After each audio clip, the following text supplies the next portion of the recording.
Welcome friends to the lecture series of my course on marketing research and analysis, second part, which is the application oriented part. So, in the last class we were discussing about the hypothesis. So, as I said what is a hypothesis and research question, and today also maybe we will be carrying on the same, and we will be getting into the hypothesis development and what things to be taken care of while deciding a hypothesis or developing a hypothesis. Okay. So, welcome again to the class. So, these are some of the types of research hypothesis, as you can see. So, the we say hypothesis is simple or it is a complex hypothesis, right. Is it a directional hypothesis or a non-directional hypothesis, causal hypothesis, associative hypothesis. So, several ways, this is for learning. So, let us see one by one. So, what is a simple hypothesis, right? It predicts the relationship between the independent and the dependent variable. Now, what is this independent and dependent variable? I am sure many of you are aware of it, but for some who are new, for them let us understand it this way.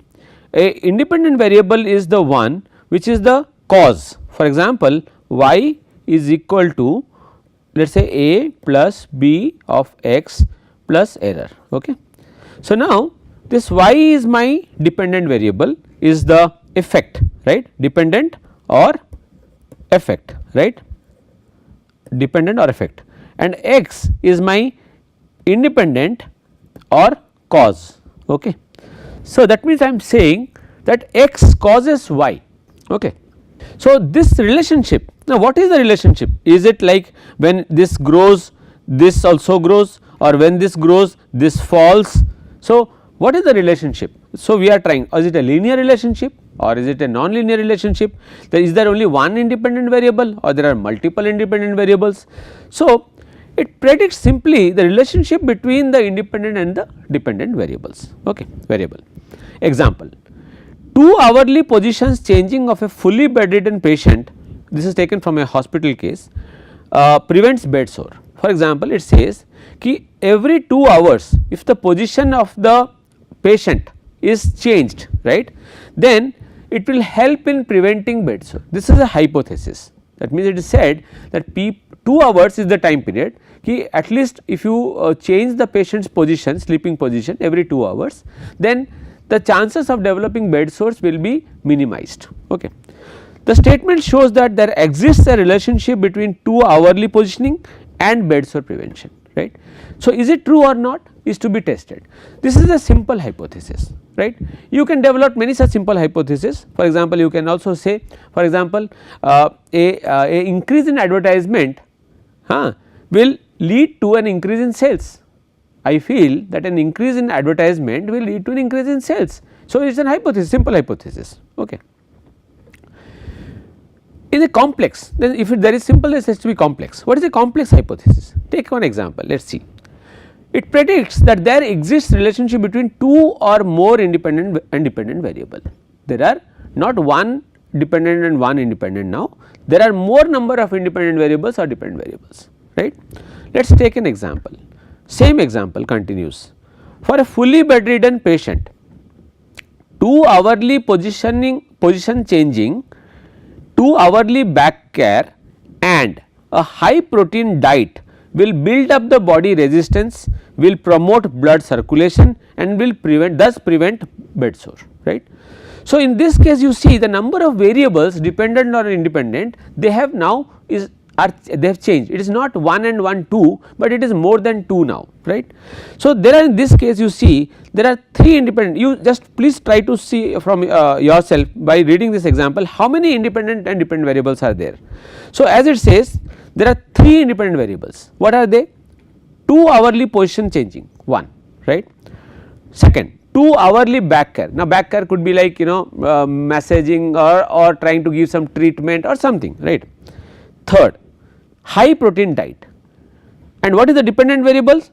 Let us say, and 3 dependent variables are promotion of blood circulation, is the blood circulation improving, building up a body, is the body resistance changing, that means your let us say immunity or something you can say, is it changing, Is it leading to a prevention of bed sore? So, 3 independent and 3 dependent variables. So, in such a condition where you have to study 3 independent and 3 dependent variables at the same time, maybe it is considered to be a complex hypothesis. Okay. Next, directional hypothesis. Direction, as the word suggests, it gives us a direction, right. So, it moves towards one way. It predicts the direction of the relationship between the independent and the dependent variable. Now, what is, as I said, if let us say if advertisement grows, right, if advertisement grows, will sales grow or not? Now, I am saying will sales grow or not? Now, let us say sales is growing. So, there is a relationship between which is let us say positive relationship and it is linearly extending forward. Okay. High quality of nursing education will lead to high quality of nursing practice skills, right, same similar from the example. So, what is saying? High quality of education, nursing education, that means if you give better nursing education with let us say good demonstration and good practical exposure and all, it will lead to a high quality of nursing practice skills, then they would develop into a better nurses, right. They can treat patients in a more subtle and in a more better way, much better way than the ones who are not been given high quality of education, right. And this is applicable to all places, all educational places, right. Let us see the next, non-directional. So, there is no direction. It predicts the relationship between the independent variable and the dependent variable, but does not specify the direction of the relationship. Let us see. Now, take this case, teacher student relationship influence students learning. Now, which direction is it going? Is it, although we assume that the relationship is positive, then it will be improving, it is not so good, it will have a negative effect, but then it does not specify any relationship in this case clearly, right. So, if I take it to for example, several other situations of life, then when I am not saying, it can fall either way, it can go to the negative side, it would go to the positive side, right. The next is causal hypothesis, predicts a cause and effect relationship. It predicts a cause and effect, as I said, the dependent and independent for example, right, or interaction between the independent variable and the dependent variable. So, this hypothesis predicts the effect of the independent variable on the dependent variable. Now, it predicts is it, for example, I am saying, for example, as I was saying, y is equal to a plus b x1 x1, let us say there are 2 variables b2 x2, right. So, is it that whatever y is getting affected, whatever score you are getting for y, is it the effect of only x1 and x2, or there might be something like there is a third effect b3 x1 x2, right. So, then there is an interaction effect, we say it can, there is, because these 2 independent variables are somewhere connected, there is some relationship, there could be a interaction effect, right. For example, let me take this, give you this example, interaction effect. Somebody comes to my class, a boy enters into my class and he is sitting in the class, right, and he is behaving in one way. Suddenly his friend comes to the class and now looking at his friend, finding his friend there, he becomes very happy and they start talking, and that disturbs me for my class. So, in such a situation, both are individually, when they come they do not create any problem for me, but when they come to sit together, they are creating an interaction effect which is not very positive for me in this case, right. So, in this, the independent variable is the experimental or treatment variable, the dependent variable is the outcome variable, the cause and effect, as I said. So, the effect is the dependent variable, the cause is the independent variable. Example, early post operative ambulation will lead to prompt recovery. So, that means if you give early you are taking care, then the recovery of the patient will also become very fast. So, before the surgery or before as you say, when you take care, precaution is better than cure, we say. So, if you have taken enough precaution, then after the patient's surgery is over, then he will recover fast. Now, this is, that means we are trying to connect something, right. Okay. Next is associative hypothesis. What it says? Predicts an associative relationship between the independent variable and the dependent variable. When there is a change in any one of the variable, change also occurs in the other variable.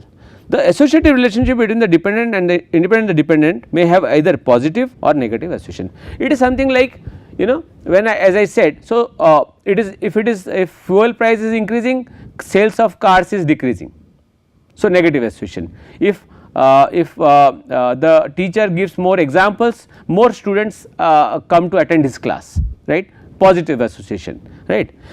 Okay. Example, marketing research problem, investigation of comfort foods, whether certain foods provide comfort under different situation in per people's life.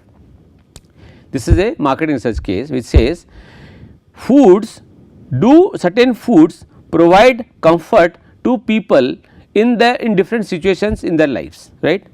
For example, does chicken soup make people feel better on a rainy day, or when they have a cold, partially because they may have eaten chicken soup during the same situation when they were growing up. Maybe when they were growing up and they had ever suffered from cold or fever or something, their mother must have given them chicken soup or some vegetarian hot soup. And so we are saying, is there an association, because scientifically we have not proven anything, right. So we are saying, is there an association between the two? Okay. Specific research questions and associated hypothesis are, let us say, so some research question, research hypothesis, both at the same time, right.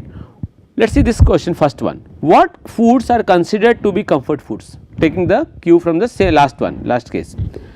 Research hypothesis says potato chips are considered comfort food. Hypothesis. Ice cream is considered comfort food. Now this is to be tested, we do not know, empirically proven. Second research question. When do people eat comfort foods? What is the time? When? What situation? People eat comfort foods when they are in a good mood. That is a hypothesis. I am drawing a hypothesis that when they are in a good mood, then only they consume comfort foods. People eat comfort foods when they are in a bad mood. So either of the two, right. So this is an hypothesis. Third research question. How do people become attached? How do people become attached to the comfort foods? People are attached to comfort foods that are consistent with their personality. So you are a person, maybe somebody is a mild person or a very happy go lucky and a very charming person, very cute kind of a personality. Maybe he loves food which are cold, which are like ice cream, sweets, and some people, suppose, I do not know, it could be grossly wrong also, but I am thinking my logical extension is, if you are and somebody is a very aggressive guy, he would go for food which are little hot and spicy, right say. So this is something like we are predicting or we are hypothesizing. So marketing research problem, how customers act in an encounter with channel based price differentiation. This is a example. Some customers show negative, this is for. So negative responses, while some show positive response to price discrimination in multi-channel retailing, like positively talk about it with others. Let us see this again. Marketing research problem, how customers act in an encounter with channel based price. So different channels of sales are there. So you maybe direct you buy it from the manufacturer, or you buy it through a retailer, through a distributor or anything, right. So some customers show negative responses while some show positive responses to price discrimination. That means they say, why should the price differ? Because the product is the same. So if it is being sold from the manufacturer or the retailer, how does it matter? So some are negatively responding. Some say, oh no, there is a logic, because obviously the length is increasing and more people are included, so the profits of the company will decrease, so they may have to increase the cost, right. So let us see some specific research question and associated hypothesis again connected to the last example. This is connected to this example. Let us see this. What is the effect of price differentiation on customers perception process? This is the example with the research question which is asking, what is the effect of price differentiation on customers perception process? Now, hypothesis is price differentiation with higher online price negatively affects fairness perception. That means, let us understand it again, price differentiation with higher online price negatively affects fairness perception. Okay. What is the effect of price differentiation on customers? Okay. Now, second for the second research question, the hypothesis goes like this: price differentiation with higher online price negatively affects purchase intentions. So, if you are increasing it, then there is a negative effect, right, people might not buy. Price differentiation with higher online price negatively affects word of mouth. So, the word of mouth also intentions get negatively affected. Okay. Similarly, what is the effect of size of price difference, this price difference, right. So, here price differentiation with lower online price negatively affects fairness perception in case of a high price difference, but not in case of a low price difference.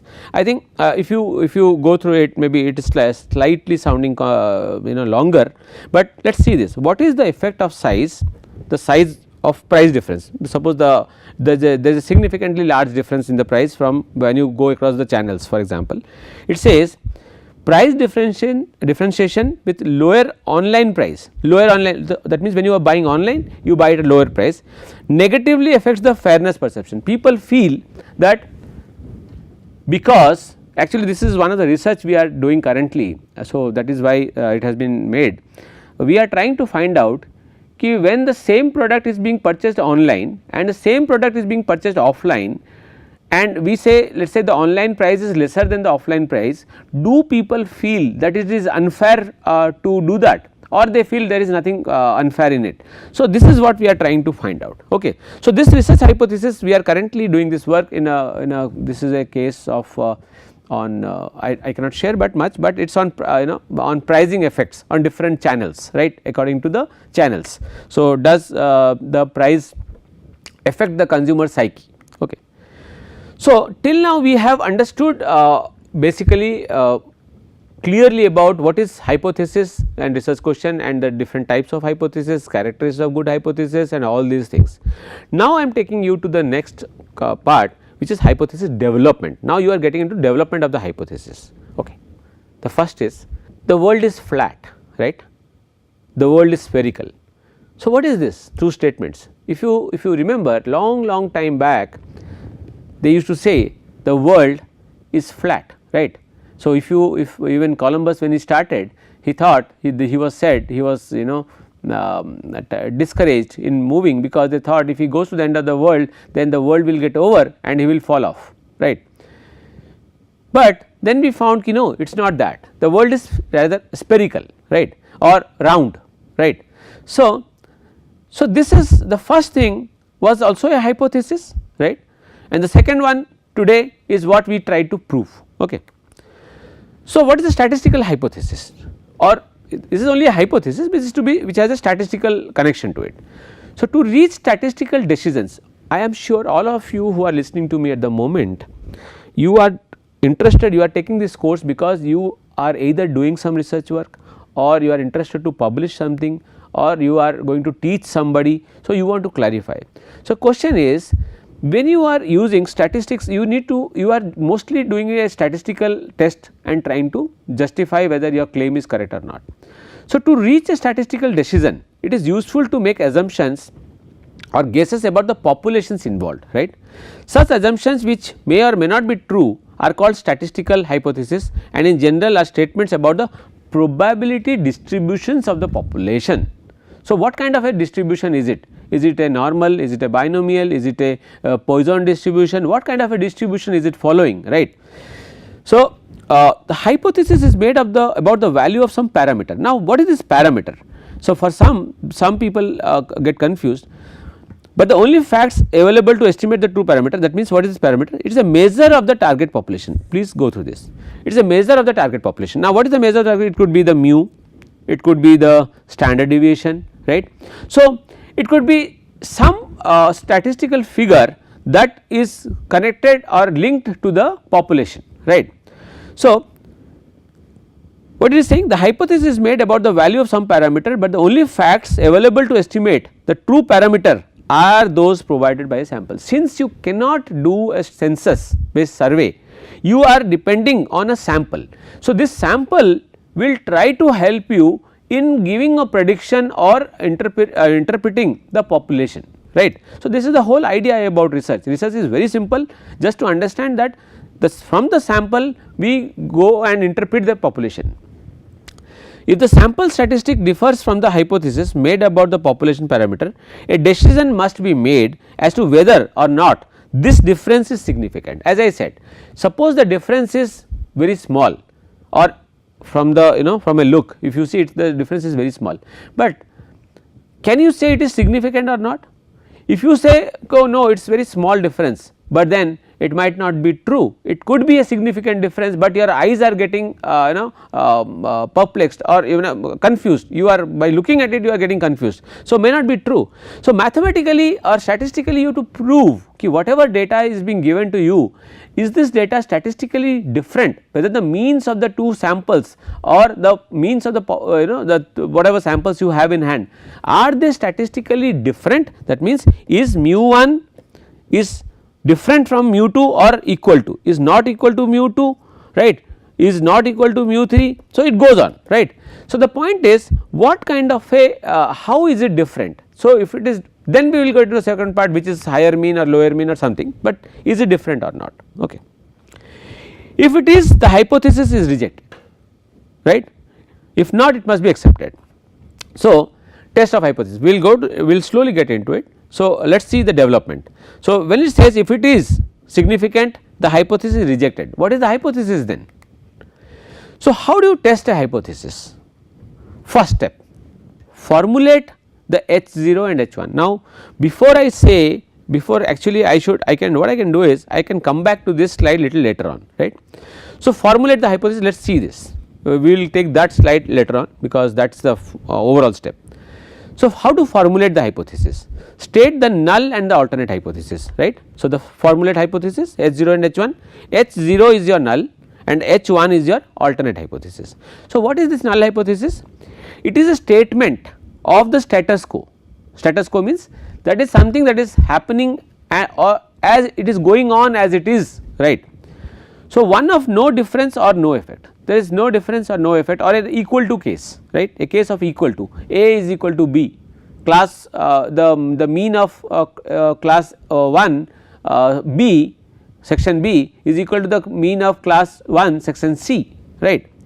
If the null hypothesis is not rejected, no changes will be made. What is it saying?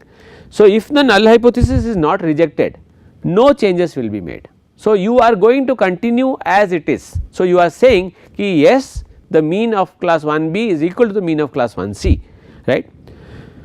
Where mu is the population mean and mu 0 represents the hypothesized population parameter. Sometimes you can understand it is the this is basically the we are saying ki it is from the sample we are trying to say ki whether the population and the sample are trying to explain each other or not, right.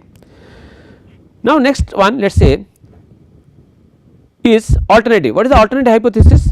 Now, this is, for example, you can understand this part is the mu is the null hypothesis, as it says the mu mu 1, as I said earlier, if you remember, mu 1 is equal to mu 2. So, mu 1 is maybe the the mean and the second sample's mean is the mu 2, right. So, where we are saying these two means are not different in nature, correct. Alternative hypothesis, a statement that some difference exists, some difference or effect is expected, right. So, what is it saying? Now, H1 is mu is not equal to mu 0, right.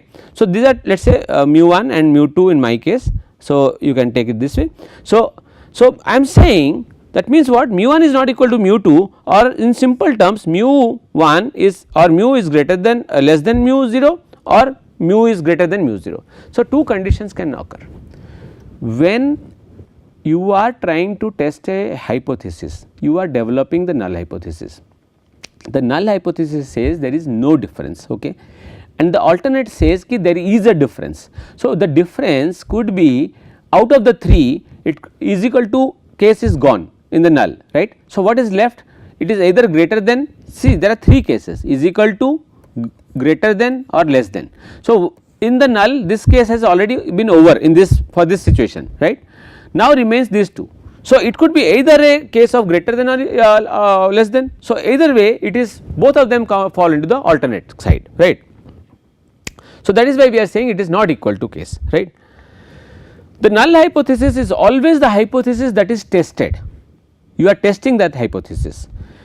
It refers to a specified value of the population parameter, not a sample statistic.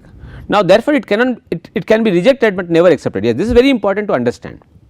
You can never ever say that the null hypothesis is accepted. Please remember this. It is wrong to say that. You can, it can be rejected. Yes, you can reject, but you cannot say it is accepted, because by through a single effect or single study, one or two study, you can never claim that the null hypothesis is accepted or it is true, right. So, a statistical test can have only two outcomes as it is now understood. The null hypothesis is rejected and the alternate is accepted, right, or the null hypothesis is not rejected based on the evidence. Is it clear?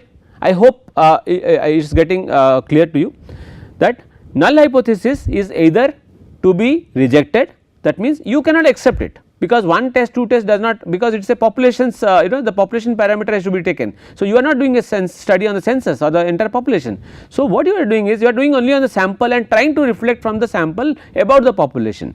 So, the null hypothesis is rejected, but not accepted, right, and the alternate hypothesis what we are saying is to be accepted. However, it would be incorrect to conclude that because the null hypothesis is not rejected, it can be accepted valid, which I just explained. Okay. So, you cannot say that. What will happen if I make a mistake in writing the null and alternate hypothesis, right. So, this is a question that always comes to the mind of a researcher, and this is very important to understand now.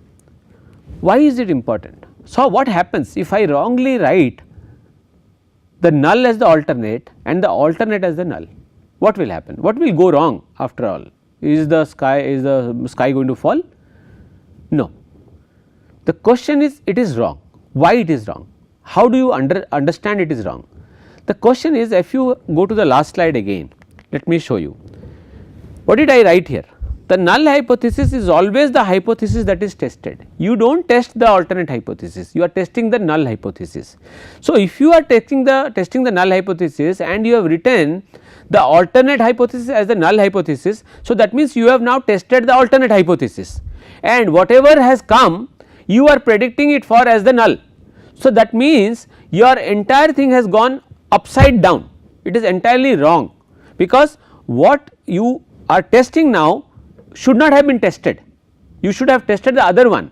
So, developing a hypothesis is where you need your logic very strongly, because if you have developed your hypothesis correctly, other things will fall into place, there is not a worry. But if you have developed the hypothesis wrongly, then your entire thing can be questionable, is wrong in fact, right. In marketing research, this is the case. The null hypothesis is formulated in such a way that its rejection leads to the acceptance of the desired conclusion. Okay. For example, let us take this example. This is also important. The alternate hypothesis represents the conclusion. See, as a researcher, your idea or your you are always interested in disproving the null hypothesis. Please remember, you are interested in disproving the null, right. So, I sometimes say in my classes also ki you should be behaving like Sherlock Holmes. You should not be accepting the fact that is given to you. So, you should always be skeptical, doubtful and trying to question. So, when you question when you get the other thing, then you realize ki well the null was actually wrong, and you then after only searching you could find that instead of the null the alternate is actually true. So, this is very important that you have always a questioning mind, so that you reject the null, right. So, disproving the null is of vital consequence for every researcher. A major department store is considering the introduction of an online shopping service. What it is doing? It is considering the introduction of an online shopping service. Suppose the researcher wanted to determine whether the proportion of internet users right, who shop via the internet is different from 40% or not. So, kindly you write what could be the null and the alternate in this case. Take a seconds pause and try to write it on your own. Okay. So, the appropriate way to formulate the hypothesis is, now what is this pi? Pi is the population parameter, right. This is the population parameter. So, the alternative for the population mean parameter is you have, we say x bar for the sample, right. So, the sample is represented as x bar, mean of sample, right. So, it says the pi is equal to 0.4. So, the mean of the population is somewhere at 40%, I think 40%, right. So, so online shoppers are 40%, and what is my alternate? No, well, it is not equal to. Here you see I am not trying to say ki whether it is more or it is less, I do not know, but I am saying ki it is not 40%. You have given a point estimate of 40 and now I am not agreeing to that, I am saying no, it is not equal to 40. So, if the null hypothesis is rejected, then the alternate hypothesis will be accepted, obviously, right. On the other hand, if H0 is not rejected, then new service should not be introduced, right. So, the company feels, that store feels ki at least 40% people are using online services, for example. Now, this 40% is maybe a value that they keep in mind. If at least 40% people are not there, then there is no point of introducing a new service, right. So, what they are doing is they are trying to test it. So, that is why this value of 40% has come there.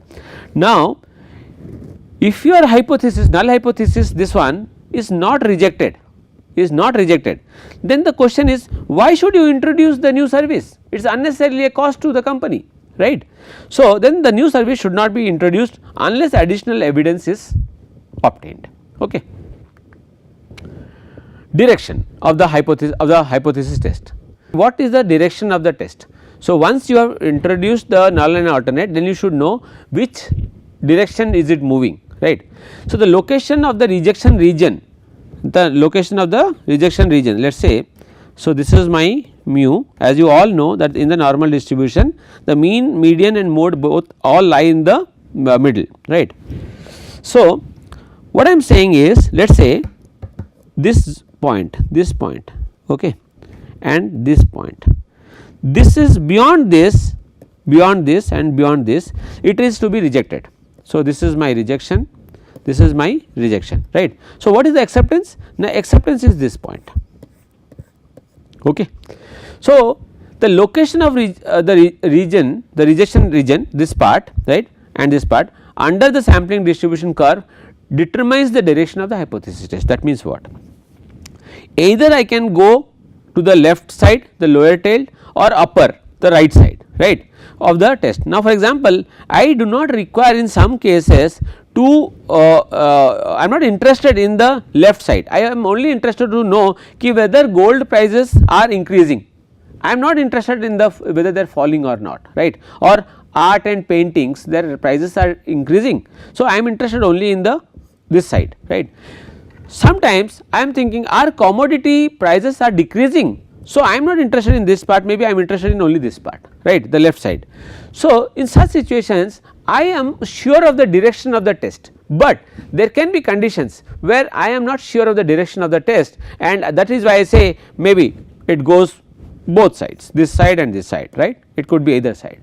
So, there I am two directional or no directional, I would say, and the hypothesis developed that way. Well, what I am going to do is I am going to stop here, right, and in the next session we will continue with the hypothesis development and the different things involved that you should be taking care of in hypothesis development, right.